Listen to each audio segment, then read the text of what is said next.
Thank you all for joining us today. I'm Mark Stewart from Friends of Cancer Research, and I'm glad to welcome you to this conversation about the policies and development approaches needed to bring next-generation cell therapies to more patients. Earlier this month, we co-hosted a meeting with the Parker Institute for Cancer Immunotherapy that brought together key stakeholders to discuss the barriers and opportunities in getting genetically modified cell-based therapies like CAR-T and TCR therapies to more patients. What emerged from that discussion and from the white paper that we released was clear. We have powerful tools in our hands, but real challenges remain in scaling, navigating the regulatory complexities, and sustaining access to these therapies, especially when developing these therapies for patients with rare diseases or in underserved communities. And that's why today is so important. This conversation is a continuation of that work, but from a different lens, yours.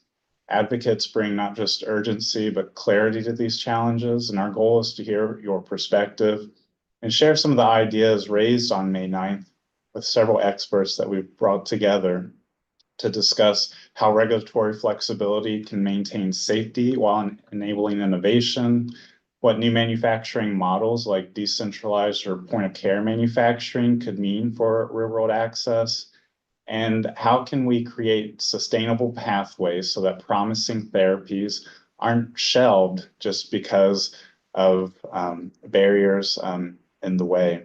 We hope this conversation sparks new ideas and partnerships to ensure that next-generation therapies can reach every patient. Thank you again for being here, and I'll turn it over now to Natasha Kekre from the University of Ottawa to kick off our discussion and introduce our panelists. Thank you. Great, thank you, Mark. So I'm Natasha Kekre. I'm a hematologist in Ottawa, Canada, and I treat patients with blood cancers, and I run an academic made in Canada CAR-T program for patients with blood cancers and solid tumors. And I am lucky to be the moderator today. So I'll introduce the panelists and then we'll start with some questions for them. So first we have Kristen Hedgie, who was the former Senior Vice President at BMS for early clinical development. She's a hematologist oncologist with a 30-year career spanning academic clinical practice, biotech, and pharma, focused on cancer R&D and currently serves on multiple biotech boards. Patrick Hanley, who's here as well, is the Chief and Director of the Cell Therapy Program at the Children's National Hospital and an Associate Professor of Pediatrics at George Washington University. He's led manufacturing of more than 600 products over more than 25 clinical trials, spanning both academia and industry, and has also co-founded 2 biotech companies, translating early phase discoveries into commercial products. So he really brings that manufacturing lens to this. And Holly Fernandez Lynch, who is a lawyer and bioethicist whose scholarship is focused on clinical research ethics and FDA regulatory policy, especially in the context of rare disease, drug development, and patient advocacy. She's an associate professor of medical ethics and law at the University of Pennsylvania Perelman School of Medicine. So I welcome all of you. And I think you already heard Mark sort of talk about what we discussed a little bit on May 9th. So I think to start with and really frame where we're going is I'd like to ask each of you, what do you think are some of the barriers that are slowing down access to these therapies? And I'll start with you, Kristen. Sure. Thank you, Natasha. I think there's layers of barriers. The first barrier is getting sort of capital investment, venture capital investment in complex cell and gene therapies for small market indications, because the return on investment equation is challenging. And then if you can get those companies kicked off, the next challenge is getting, biopharma partnering financing, which often comes through partnership with larger companies, with revenue streams. And again, if it's a rare disease and if it's a complex therapy, it is very difficult to get those partnerships in place. And then ultimately, if you are able to develop these therapies and bring them to the commercial marketplace, the commercial assessment, the commercial model often doesn't support that there will ever be a financial return on investment. So it's complicated, and we do need a different path forward. Patrick, what do you think about the barriers currently and what's slowing us down and moving this faster? Yeah, thanks so much, Natasha, and thanks to Friends of Cancer Research for hosting me. I'm going to start with the number of sites that are offering a lot of these innovative therapies. We're treating it kind of like bone marrow transplant, where you go to a center of excellence, and that makes sense for 25,000 patients per year that get treated in the United States. But guess what? There's way more people that have cancer that can be treated with these innovative therapies than those in the BMT system. And so we need to start thinking differently about that. And I'm encouraged that companies are, and I'm on the board of FACT, and I know that FACT is very interested in being an enabler in this and not a bottleneck. So I'm encouraged by what's happening, but we are going very slowly to enable access at community hospitals and outpatient centers. I also want to touch on the existing regulations. We're using good manufacturing practice regulations that are really focused on the mass production of tablets and not tablets, but pills and things like that are not what we're manufacturing. And so Europe is regulating those slightly differently, right? They have the ATMP regulations, and I'm just wondering if it's time for us to pass legislation or do something to come up with a different pathway for these novel cell and gene therapies. And then the last part of this, of course, is the reimbursement and just the amount of time it takes to get patients access to these cell and gene therapies from a reimbursement perspective. Great. So I'll get back to that regulatory flexibility in a second and how we might attack that. But Holly, on the other spectrum of it, thinking about, the patients and the ethics of it, do you think that we should be trying to go faster? I guess is the question for you. Yes, I mean, of course, right? We should be trying to get safe and effective therapies to patients as quickly as we possibly can. This came up, during the in-person meeting that we had at Friends of Cancer Research just a couple of weeks ago. When we think about regulatory flexibility at FDA, often we're thinking about a different type of flexibility than I think we have in mind here, right? Typically, what that phrase is used to refer to are altering the standards for product approval around demonstration of effectiveness, right? So if you take, for example, the accelerated approval pathway, you provide a different type of evidence to FDA in order to get your product on the market. Here, right, what we have are examples of therapies that seem to be remarkably effective, demonstrated in early stage research, and the flexibility that we have in mind is around the manufacturing processes or around the reimbursement procedures, ways to get those things to patients more quickly. So, sometimes bioethicists get a bad rap of saying, wait, stop, slow down.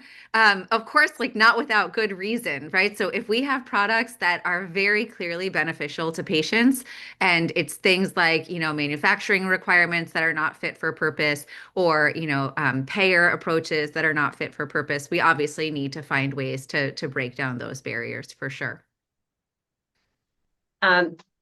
Great. So I'll get back to some of those points, but I think when we're talking about regulatory flexibility here, I think mostly, Kristen, we're talking about the manufacturing side, as you've heard from Patrick. So can you elaborate a little bit on how could that flexibility support getting these to our patients without compromising safety, which is what people, as Holly just said, are concerned about when we say that? Well, I think we always have to think about every development paradigm as a benefit risk. It's not always just how do we minimize risk. It's what is the risk of the untreated disease? And how do we balance the potential benefit of the therapy with the risk of an investigational effort? And I think when we're talking about diseases that are uniformly fatal or have very high morbidity, for which the current model is never going to support the development of breakthrough therapies, then the risk of the underlying disease is the biggest risk to the patient. And I think we need to modify our regulatory and drug development paradigm accordingly, which might be to assume more risk early on. You have informed consents for the patient so that they can understand that risk, such that the development can be cheaper and faster, and that might encourage more investment. And it's not regulatory risk, maybe it's another question we can get to it, but you still need to recover the costs. So we need some novel paradigm for that. And I would point out the most recent example of the CRISPR baby at Penn, where that was this incredible collaboration of academia and biotech companies donating reagents and the FDA reviewing the application in 1 week. I mean, those are the examples of what is possible when we all pull together, and that is regulatory flexibility. They obviously can't review every application in 1 week, but maybe they can under special circumstances. Yeah, so regulatory flexibility was a big theme at our meeting, and also how we could do that in manufacturing models that are changing. So, Patrick, what are some of the practical challenges of centralized manufacturing, and could we find solutions in other types of manufacturing? Yeah, of course, there's a lot of hurdles and a lot to work through. I do want to recognize that the FDA has always been open to trying to create pathways for this, and I really appreciate the work that they've been doing. I do want to point us to Europe again. They have some pathways that exist especially for rare disease types. And those are, expanded access or hospital exemptions, excuse me, that provide pathways for the decentralized manufacturing model. Now, I'm not saying that that's the best model for us to use in the United States, but at this point, hundreds of patients have been treated starting in Barcelona using a CAR T-cell product, and that has been expanded across Europe. And I believe they're actually doing a controlled study with Yescarta. And so, there's just a lot of progress that's happening elsewhere.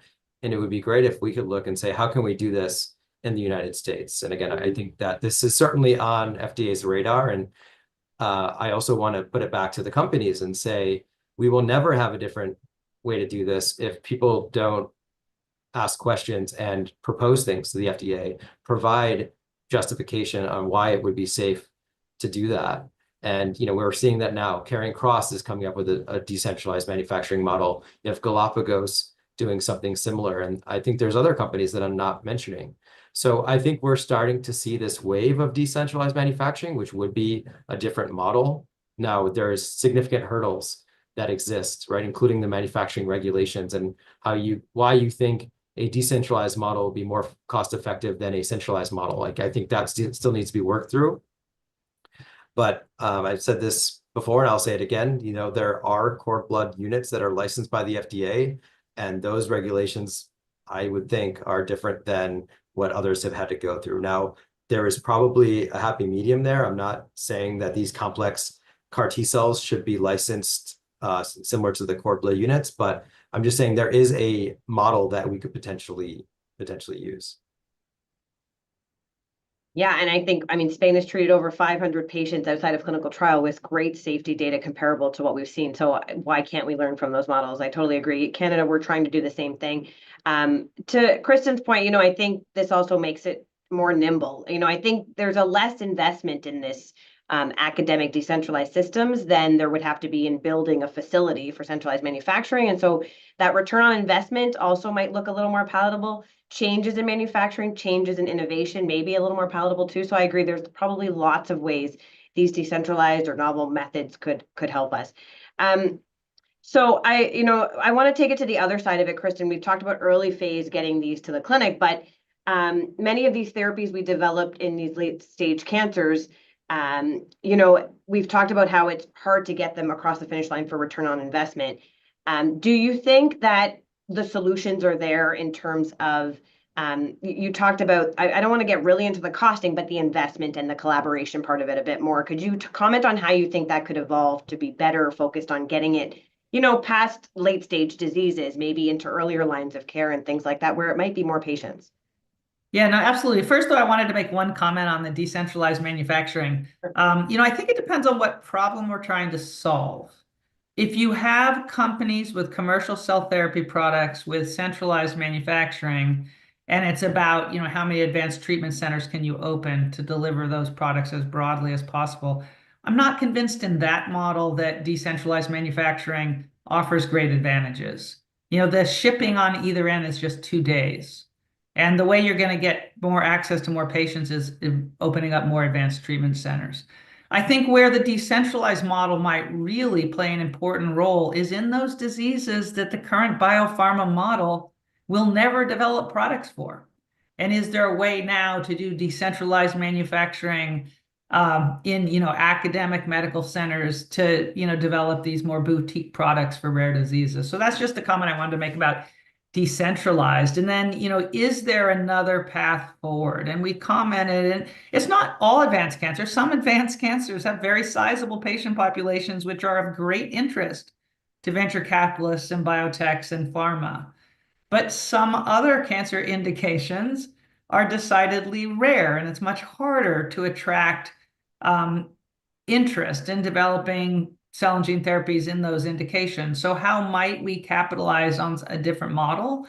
I mean, again, I would point to this example of the CRISPR baby, which I think points to a path forward where, there are companies that are probably willing to donate the reagents, whether it's the lentivirus or the CRISPR reagents, for some rare disease indication. The academic medical centers, at least historically, have been able to apply for federal grants and maybe even philanthropic support to do on-site, manufacturing. And then what's missing is there a way to do cost recovery sooner, as opposed to waiting for commercial FDA regulatory approval of a product?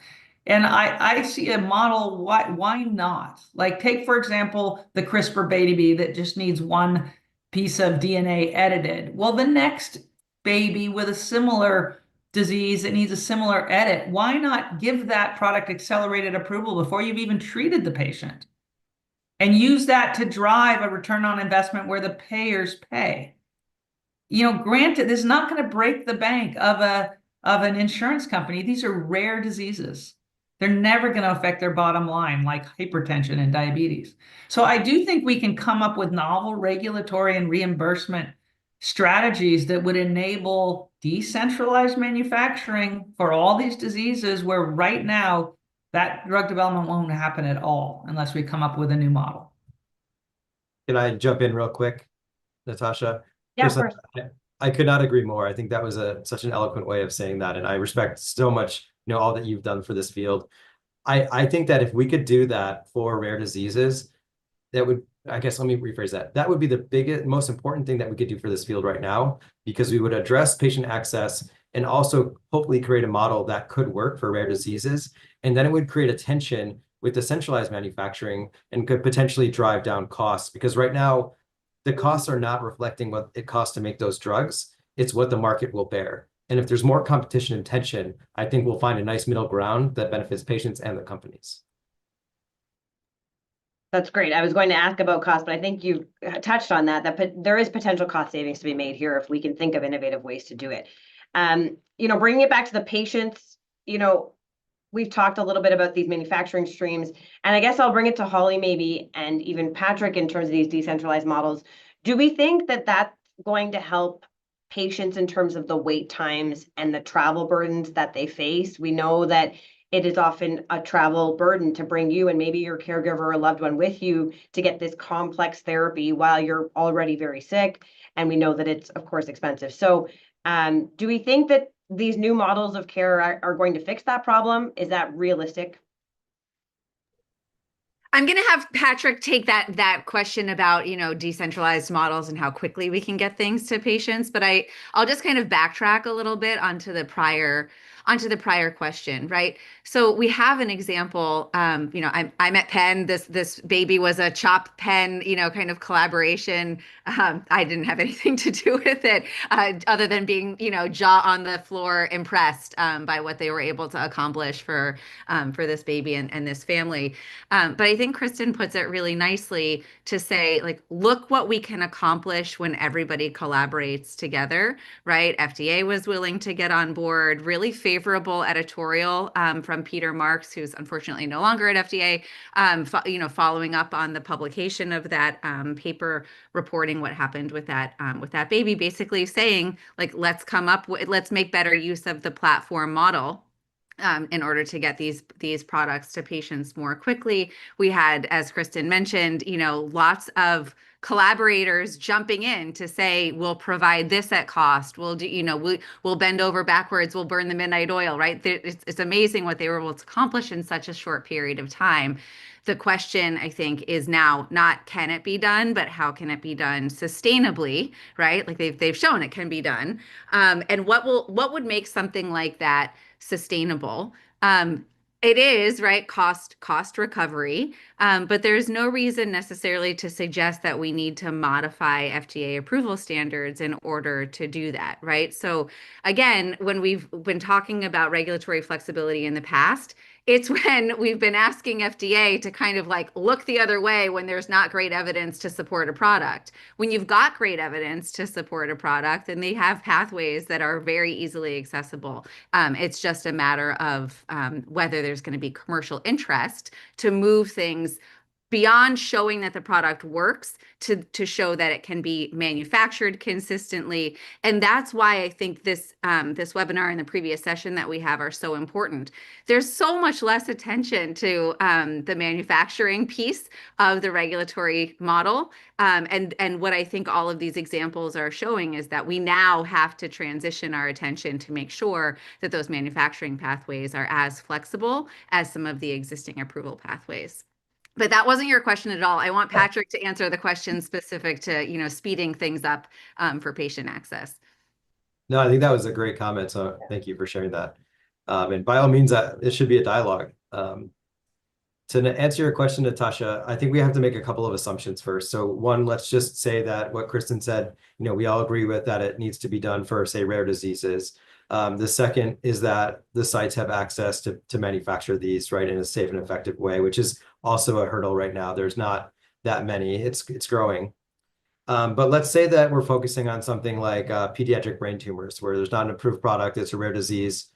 And we're taking the same assumptions that are technological advancements that are happening for other CAR T cells, like the rapid manufacturing.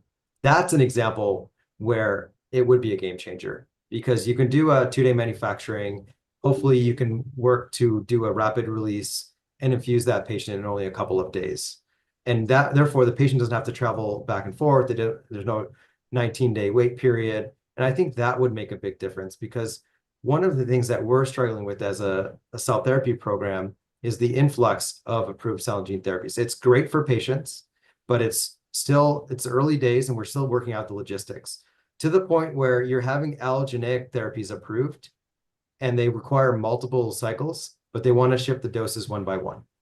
And that's not where we want to be, because I have 5 couriers coming in on a day, per day, to hand me these doses that we could easily store.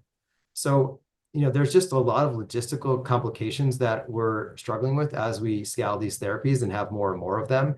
And every company treats us as if it's the first time it's happened and we just need to treat it their way, right? There's not enough standardization. And that's something we've talked about before.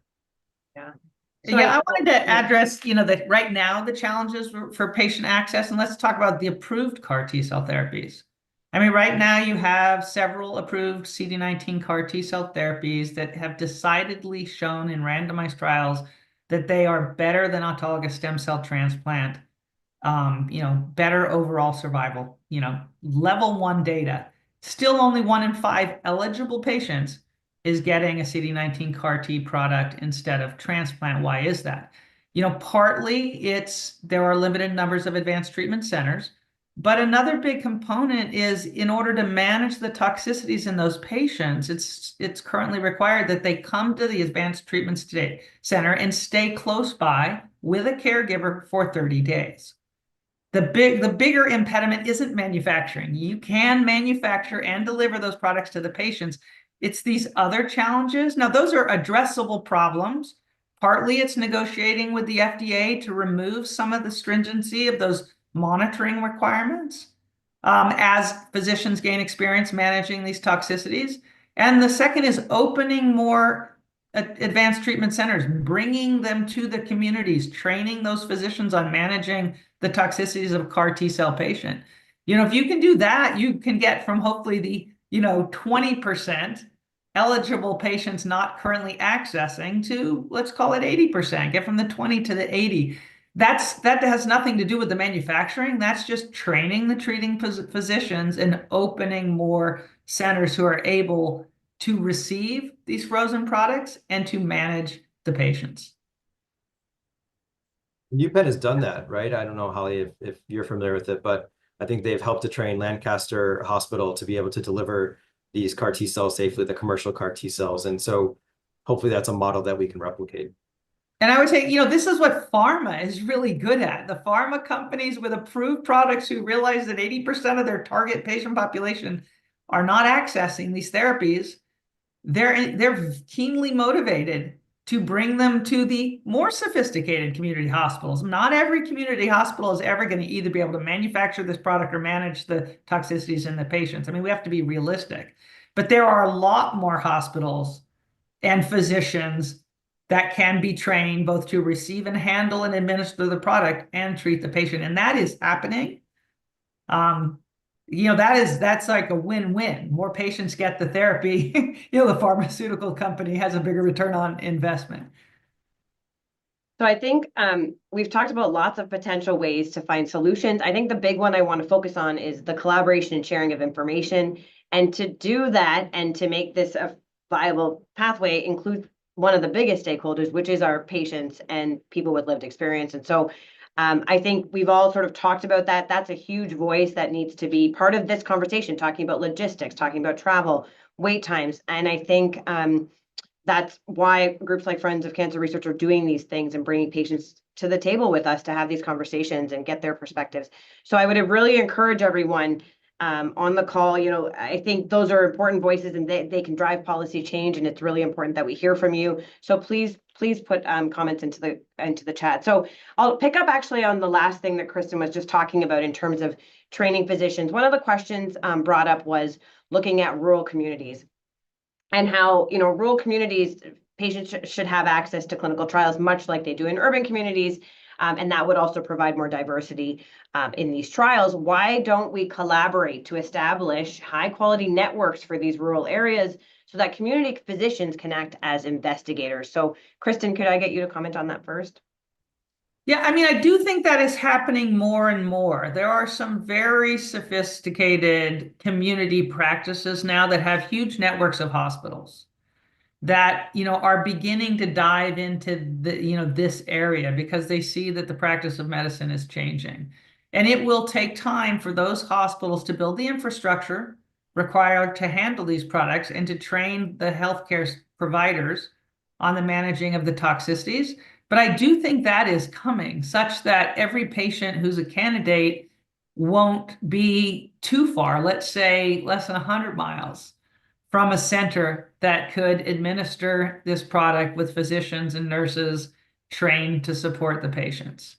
I don't think it's ever going to be a product that is going to go to, the smallest clinic in the most rural area. There there is going to be a level of sophistication and just numbers, the experience in the numbers of patients treated required to do it well.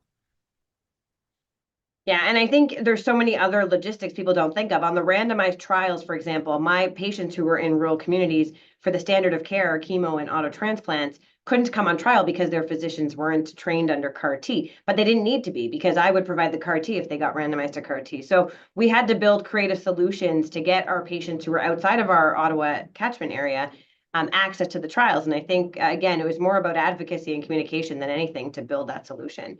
Hey, one other comment on this, like you take CAR T-cell therapy, which is unique in that it's a one and done type therapy, and that most of the complexity in patient management is in the first 30 days. Hence patients and their caregivers come to an advanced treatment center for 30 days.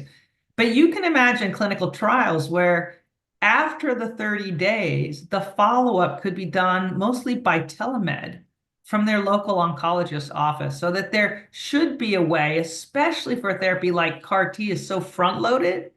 And then honestly, they need to be currently followed for 15 years, that most of the rest of those 14.9 years could happen locally. And we can use AI and telemed and all these other systems that we now have access to enable that. I don't know if Holly or Patrick wanted to comment on that in terms of rural communities. I mean, just to underscore, right, there's been so much attention to decentralized trials and all of the diversity benefits and access benefits that brings alongside it. But a lot of the work to develop the infrastructure of decentralized models has been federally funded.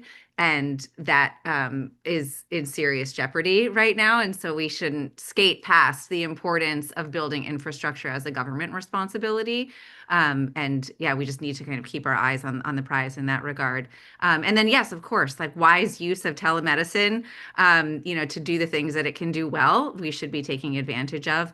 We made major strides in that regard during COVID, but a number of the elements that supported telemedicine were adopted temporarily by states during the COVID pandemic. And so that's something that we also need to make more permanent. We've demonstrated that it can be done safely and well in other contexts, right? There might be more nuanced situations for cell and gene therapies, right? You don't want ever to put the patient in the hands of a provider who's not able to care for their particularized needs, but this is something that we do have models to pursue. The only other thing I would add is just that what I mentioned before, FACT is leading a consortium with key stakeholders from oncology centers or community oncology centers to help provide access to these therapies. So I don't know what that's going to mean, like whether there will be a different type of standard for the community outpatient centers or what, but there's initiatives going on to help enable access. Yeah, so a little bit was mentioned about telemedicine, but I'm going to switch a little bit and talk about AI, because a question brought up here was, what do we see as the role for AI in terms of managing CAR T manufacturing and logistics and costs, and how could that maybe accelerate FDA regulatory review to help cell and gene therapies reach our patients faster? So maybe we'll start with Patrick for the manufacturing side of that question. Yeah, sure. So AI, of course, is the panacea for everything, right? Everyone assumes it's going to change the world, and it probably will. But for manufacturing, it's an interesting place because even the biggest centers are only manufacturing thousands of these doses per year. And I don't know if that's going to be enough information to make transformative changes for the manufacturing process. Maybe if we were to combine all these data into a database, we could understand the donor to donor variability that we all experience. But I certainly embrace working on that, but I think right now the numbers make it challenging, maybe in terms of vector manufacturing, that scale up, things like that.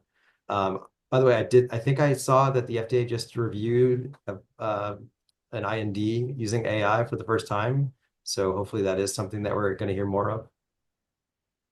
Yeah, I can comment a little bit on that. You're right. In the past week or so, there's been public reporting about Commissioner McCary suggesting that there may be opportunities to rely on AI in the course of product review. I think we can all be kind of optimistic about the way that might be used, while engaging in appropriate levels of skepticism about what AI is capable of versus what needs the discretion of well-trained people, right? Actual human reviewers. And so the way that they're going to approach this, I think, is not yet clear, right? It's just kind of too soon to say. But you can imagine lots of ways that AI could help with sufficient inputs being produced. Help make the human reviewer's job easier, right? There is literature suggesting that that FDA does not do a good job relying on prior precedent. And this came up at the in-person session that we did, right? The importance of consistency across decisions, consistency across the agency. If you don't have a formal mechanism for doing that, it becomes pretty hard, right? But if you have an AI model to kind of remind you, oh, similar issues came up in these circumstances, and so we should be thinking about whether there's something meaningfully different about the situation in front of us, that could be an important use. You just want to avoid over reliance, because yeah, AI is not the panacea that I think many people suggest that we can wave our magic wand and have all of these problems be resolved by AI. I do think there's a lot of low-hanging fruit just operationally of doing clinical trials, writing protocols and investigator brochures, all the paperwork where AI could draft 90% of it, and you can tweak it and fine tune it and, make a few corrections. And then, getting data out of the electronic medical record and into a clinical trial database.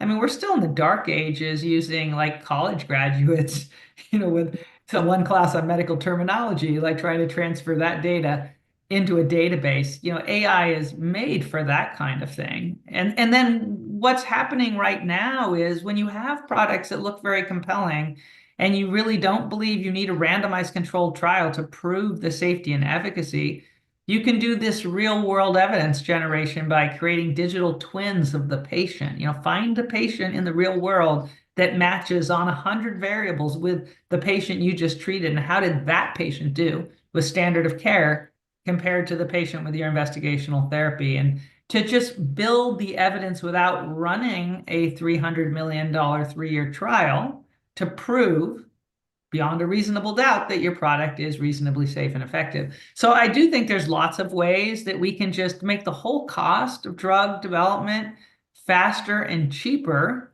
at which point the return on investment equation might lower the bar in terms of the number of diseases that our current system is interested in drug development for. I think you could start to tackle somewhat rarer diseases because the cost of development would go down, and therefore the return on investment would go up even with a smaller population. Just one other quick thing on, I agree, Kristen, right, that there is a ton of low-hanging fruit. One other piece of low-hanging fruit that we do a terrible job on right now is the consent process around clinical research participation. And partly that's because lawyers get involved, but also, sometimes it can be difficult to explain complicated trials and procedures and risks in a way that's understandable to the people that you want to participate. And I think that's an area that's like very time consuming, and we still do a poor job, but AI could be quite useful in improving research informed consents. Yeah, so lots of opportunities there for sure. I want to move to a couple other, we've got a bunch of questions coming in here. So I think I might tackle this one myself because they're asking, are there specific models that we can learn from other health authorities and countries, or is everyone trying to figure out how to address this? Everyone is trying to figure out how to address it, but I think some places, especially with our one payer systems like in Canada and many of the European countries, we have to think about this. The current costing models will not be sustainable in our countries. So I will say I think we've seen hospital exemption pathways throughout Europe. Those hospital exemption pathways allow for, that doesn't mean no regulation. That means one regulatory body instead of the EMA taking the authorization. That has happened now in Spain and Italy, and we've seen those products come to patients quite frequently with pretty good access for patients. What I will say is I think some of them are a bit further along in publishing regulatory frameworks. So the UK published their regulatory framework around this for point of care manufacturing. I think if biotech or pharma uses that framework, the whole world is going to pay attention. I think academics are doing this and trying to do it and are really struggling with how to stay sustainable without those frameworks. But I think if industry takes on that, those new or more innovative solutions, I think we're going to see a lot more change around the world. So I do think we have to watch for that right now, and I think lots of places are thinking about it. But all of them are dealing with different challenges. I talk to a lot of these communities regularly. It's a great network around the world, but it is there is different challenges everywhere. Is what I'll say about that. I don't know, Patrick, if you wanted to comment on any of that. No, beautiful. Absolutely. Okay. I guess the only other comment I would make is that 3 or 4 years ago, I had a conversation. I did a debate at IO360 with Boro. It was February 2020, so let's put that into a frame. And it was the first time I had a conversation about decentralized versus centralized manufacturing. Fast forward to today, I just came from ISCT. Every other session was about decentralized manufacturing. We're having a conversation with big pharma about decentralized manufacturing, where in the past, this is impossible. I don't know why you're having this conversation. Get out of here, right? So the fact that it is front of mind now, I think is important. We're starting to have that tension. Maybe it all falls away next year and in vivo CAR T cells make all of this moot. But I think just to recognize that we have made a lot of progress, even in just having these conversations. So this question I'm going to ask Kristen, because you said this on May 9th, and someone's asking it here. So we heard that better data sharing is essential. I said it many times. You said it many times. So that seems like common sense from a patient perspective. What is holding us up to make that happen? Yeah, I'd say, the first thing that might be holding off is getting buy-in from all the stakeholders, the FDA, the sponsors of the INDs, the biotech and the pharma companies, and then who's going to do the work. I think that the best place to have that work done is at the FDA. They have all the material. They have all the filings from every company in the space. And then it's like, well, who's going to pay for it? They just lost what, 50% of their staff. So we need to be able to fund somebody at the FDA to gather this information and then to disseminate it broadly. And I do think, there's often the excuse, oh, intellectual property, the pharma companies aren't going to let you release their proprietary data. I think so much of this is not proprietary that the companies would be more than happy to release it if there's somebody who, is the workhorse doing the work. And I think, talk about advocacy groups. I think this would be a great place for advocacy to sort of champion the philanthropy to fund dedicated resource at the FDA to pull this information available and then make it publicly available to everybody. I think if the pharma industry funded it, then, it would get misrepresented in the public eye about how pharma has too much influence on the FDA, even though they're just trying to enable information sharing, which is why I think it would be helpful to have a society, a consortium, an advocacy group sort of shepherd getting the resource in place to make this happen. Yeah, again, I think the patient voice there is huge to try to make that happen. So another question we got here was that the primary goal today was really to talk about how to get these products approved. But taking it back to access, even before they're approved, how do we think, maybe thinking regulatory and manufacturing, how do we improve access on the clinical trials? Because you said 1 in 5, but that's at commercial grade, market authorized products. We're probably much less bringing these opportunities to patients when trials exist. So how do we change that?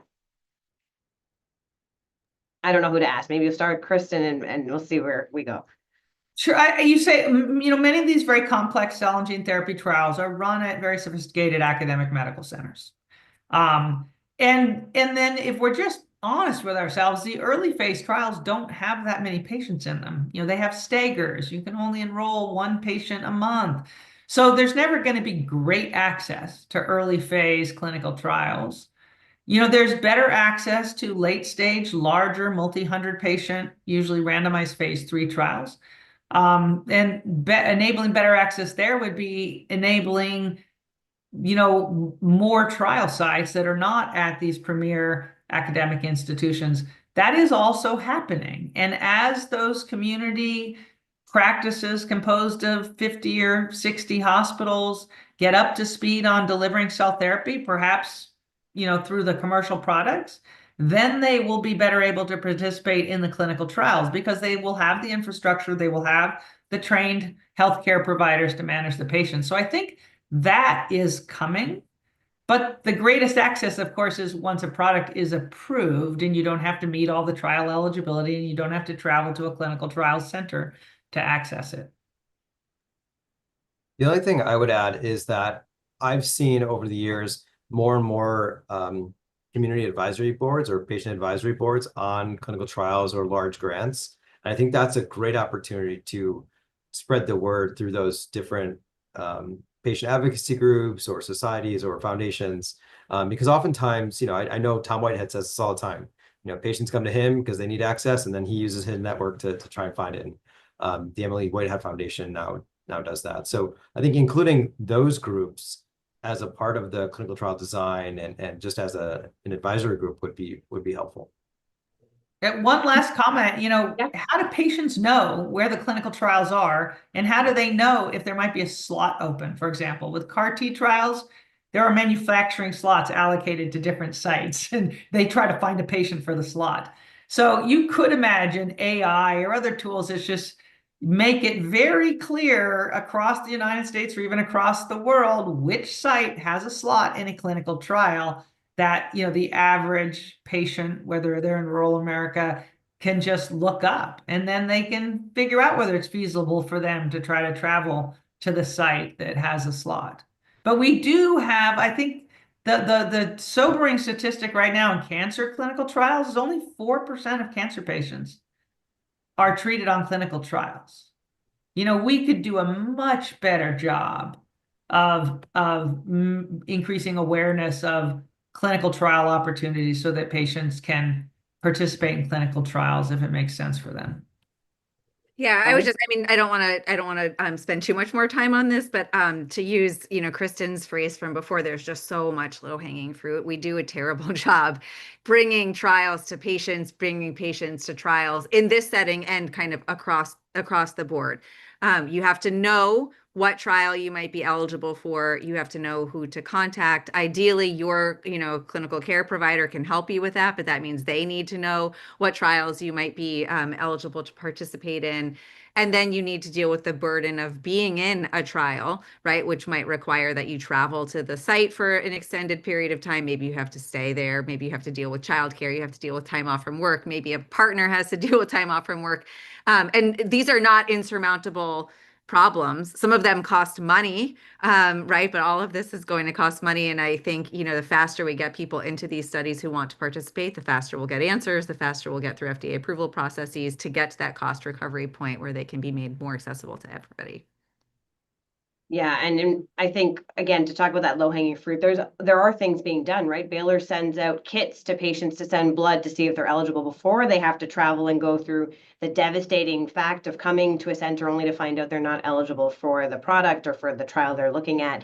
There's lots of, I think, little things like that that specific centers are doing. Again, we're not talking to each other enough to make it a bigger approach for our patients.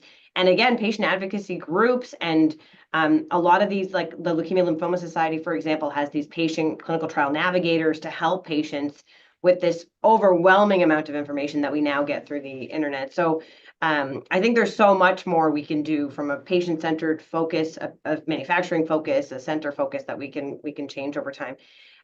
Holly, I'm going to ask you a question, and then I'll move to the last question for the whole group. And I struggle with this in my own practice. What really is informed consent when we're talking about patients who really have no other options? We often hear there's not enough data, but this is the trial situation. How do we approach that? If I'm a patient or I'm a physician, how should we be approaching that? Yeah, I'm so glad that this question came up because we hear it a lot in bioethics, in research ethics, and in clinical care. So the fact that somebody is facing a tragic choice or their only choice does not mean they all of a sudden lose competence to make an acceptable decision for themselves, right? You don't, because you have limited choice options in front of you, does not mean that you're coerced into that or that you're any less kind of free than we are in all sorts of constrained environments. And so we typically don't say, a patient whose only treatment option is chemotherapy is coerced and is unable to consent, right? Even though we know it's going to have, devastating side effects or whatever, right? And so I don't think, I don't worry so much about this. What I worry about in terms of this, meaning like the capacity to provide valid informed consent to participate in research, it's a matter of making the uncertainty clear to the people who are participating in research and making the alternatives clear. So, right, you might not have another treatment option, but that doesn't mean you have no other options. You always have an option not to participate in this study. You might pursue a different study. You might pursue, other palliative care options. And so I think it's just being really concrete with people about the uncertainty and about what the alternatives are and supporting them through that decision without, expecting that they're going to be able to make a good decision on their own if you turn them over a 30-page consent form and say, good luck. I totally feel that in my own practice. I have patients who understand what they're getting into and understand their options for sure. So for this last question, I'm going to answer first so that you all have some time to think about it. But the question is, what gives you the most optimism for the future of cell-based therapies, especially for those patients with fewer treatment options? And Patrick mentioned this at the beginning. I started this whole program in Canada in 2017, and everyone thought we were crazy. Everyone thought, what's the point in building CAR-T? Everyone else is going to figure this out in the rest of the world. I'm very excited to see that we're having more conversations about innovation in so many different aspects of this, not just the target and the cancer that we're going to treat, but really how to make this better for everything: patients, cost, manufacturing, and regulatory. So that's most exciting for me, that I have optimism that we will see real policy change and real access change over time now that we're really all talking about it together. So that's my answer for that. I'll start with Patrick to answer next. Yeah, sure. So I'll say that the fact that my wife, who is a lawyer, is sending me New York Times articles about cell and gene therapy, that's what gives me hope. Because the fact that the media is covering these, and it's not just that, we infused the first patient with sickle cell with Lyfgenia at Children's National, and that was covered on the front page of the New York Times.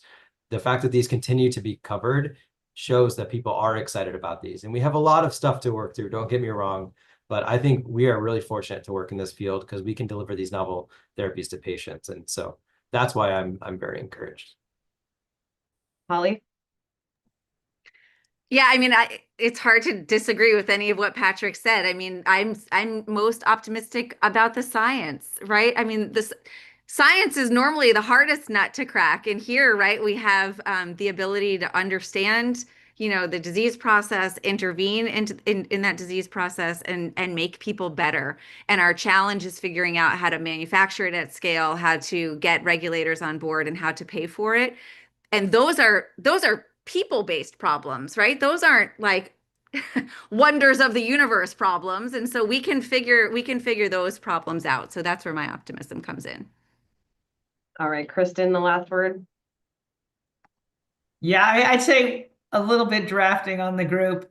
What gives me the most optimism is that these products work. I mean, I've spent a lot of my career running phase 1 cancer trials, and most things don't work.